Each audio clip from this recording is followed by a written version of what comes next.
a car dealership in North York. It wasn't a huge business, but it earned quite a bit of money, so he had plenty to share with his two kids, Fran and Joe, when he decided to hold a big family party. He and his daughter Fran were especially happy because they hadn't seen each other for a while, but Joe didn't share their feelings. When he found out about the party, he got jealous. In fact, he was so upset that he was ready to storm out of the house altogether. Tensions often arise when families get together, of course. I suspect that more than a few here have experienced a challenging family gathering over the years. I know I have. I've also been invited to a few wedding receptions and other events as clergy that have been fraught with family dysfunction. So what was the problem between Fran and Joe? Sometime back, they had worked together quite happily at the dealership, but then Fran made a surprising suggestion. She not only wanted to set out on her own, she suggested her dad give her half her inheritance to fund her. To Fran's surprise, Art agreed, but then she made matters work by moving all the way to Vancouver, where instead of getting a new job, she wasted her time partying. Fran lived the high life, taking a small apartment in Yale Town, but it was also quite a wild life. She quickly blew through all the money Art gave her. She got up to her eyes in debt and was forced to sell everything she had. She had no work, and soon she ended up on the streets, hustling for cash however she could get it. Things went from bad to worse until one day, when she was really desperate, Fran had a brainwave. She decided to go home to North York, apologize, and ask Art to take her back on his payroll. So she pulled together as much cash as she could, flew back to Toronto, and took transit from the airport. The bus stopped right outside her home, and Art, who was looking out the living room window, spotted her outside. Though Fran didn't look herself, and he hadn't heard from her in months, he recognized his daughter immediately. Before she could even say a word, he ran out to embrace her and welcome her home. Despite her dad's warm greeting, Fran went through with her apology, but Art had already forgiven her. So he invited friends and family to a big party where Fran was the guest of honor. "We have to have a party," he said. "I thought my daughter was dead, but she's alive. She was lost, and now I've found her again." And that's when Fran's brother Joe got so upset. He was working in the dealership when she got home, but when he found out about the party, he was furious. And he didn't pull any punches. "Look, Dad," Joe said, "what's going on? I've been working hard for you for years, and I've hardly put a foot wrong. But you've never once held a party for me. But now Fran's come back after wasting your money partying, and you hold a big family celebration." "You're quite right," Joe, Art said. "You have worked hard, but I've also shared everything with you. But we had to have a party for Fran because I thought your sister was dead, but she's alive. She was lost, but now I've found her again." Does anyone recognize this story? That's a pretty stupid question, because we heard the original in this morning's gospel, where Jesus tells the parable of the lost or prodigal son. All I've done is try to reframe the story in more modern terms. But the main plot line is pretty similar, and the lessons we can draw from it are pretty universal. We can't always interpret Jesus' parables by a direct process of analogy, and they often seem intended to raise more questions than they answer. But we don't need a PhD in biblical studies to identify who the main characters are supposed to represent in the parable of the prodigal son. The dad clearly represents God the Father, while the two sons exemplify different human responses to God's grace. In the story of the younger brother or sister Fran, in my version, we have an example of someone who actively turns away from God, abuses God's gifts, and only finds salvation when he's ready to admit his mistakes, ask God's forgiveness, and come home.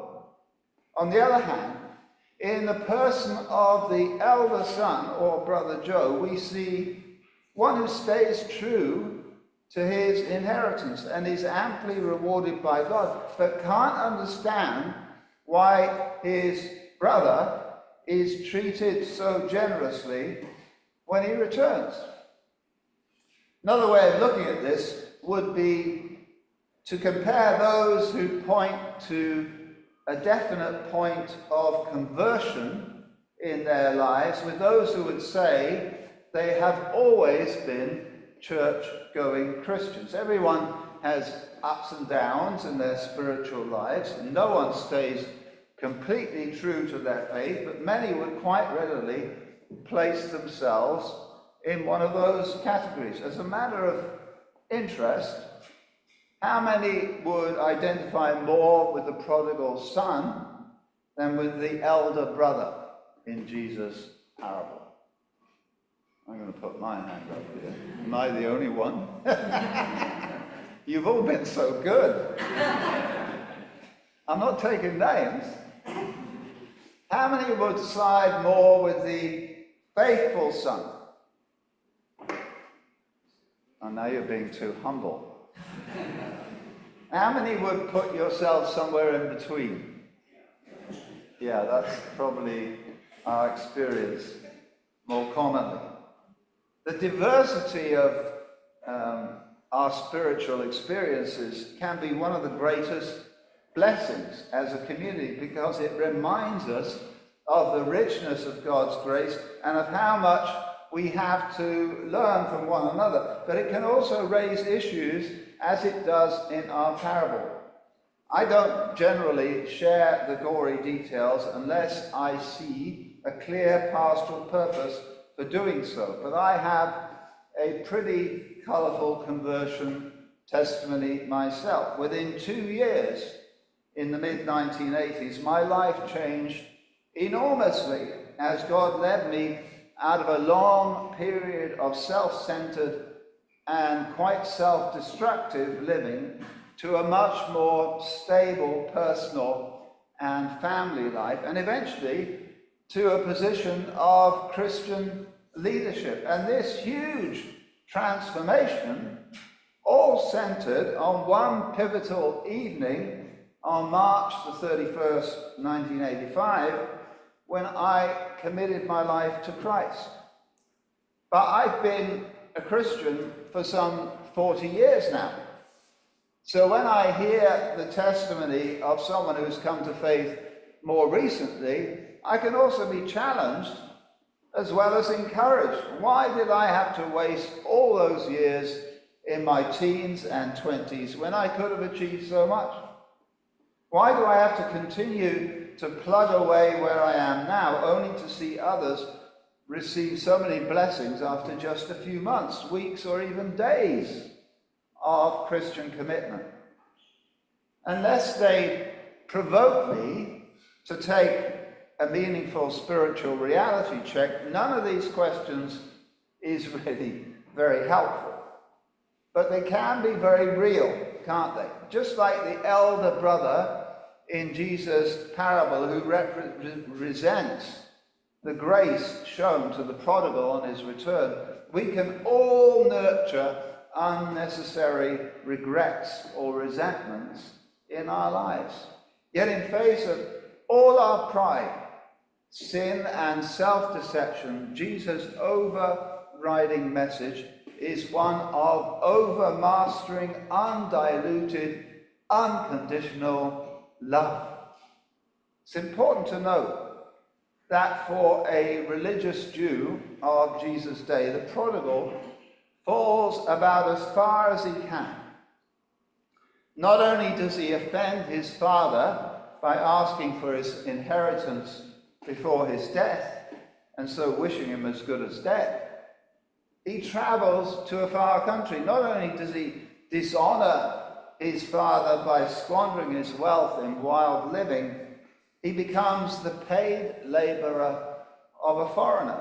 Not only does he tend animals that are ritually unclean in Jewish eyes, he's so hungry that he longs to make the pig's food his own. I don't know how hungry you would have to be to do that.